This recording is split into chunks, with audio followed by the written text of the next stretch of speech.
Doubling down on what you've always done isn't going to get you what you've always gotten.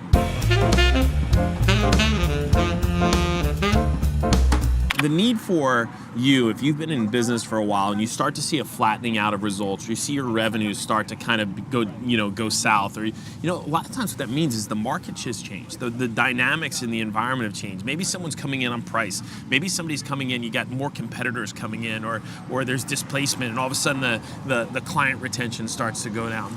And so a lot of times what you start to see is you'll see a business that'll have this great arc where they're doing things, they're experimenting, they're finding their way, and they have this success. We've talked about the arc of effectiveness when it comes to marketing strategy and everything else, but there's also an arc of effectiveness in a business and a life cycle of a business. And it's why Fortune 500 companies don't stay in the Fortune 500 in perpetuity, right? There's a 72% turnover in Fortune 500 companies since 2000.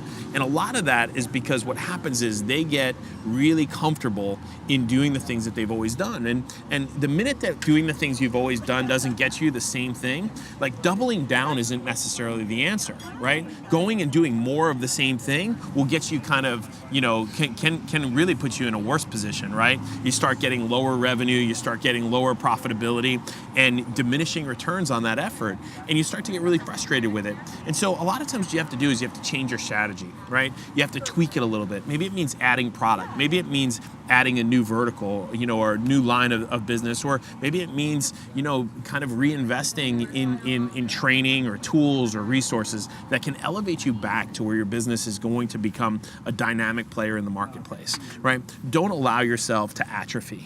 Don't allow yourself to kind of slowly die that slow death that so often happens to businesses. It's the worst, most painful thing to do. And if you're in one of those companies where the leadership isn't seeing it, get out quick, right? Because that leadership is that's not progressive, that's not taking risks, that's not investing or taking doing experimentation. They're probably on their way off the Fortune 500, or on a smaller scale, they're probably on their way out of business, right? Soon they won't be paying their commission checks, or they won't be paying their salaries, then they won't be paying their rent or their suppliers, and before you know it, like you're left holding the bag. And the CEO got their golden parachute. They're off in the in Fiji somewhere, and you're scratching your head going, what the hell happened? Don't wait for somebody else to make that decision for you.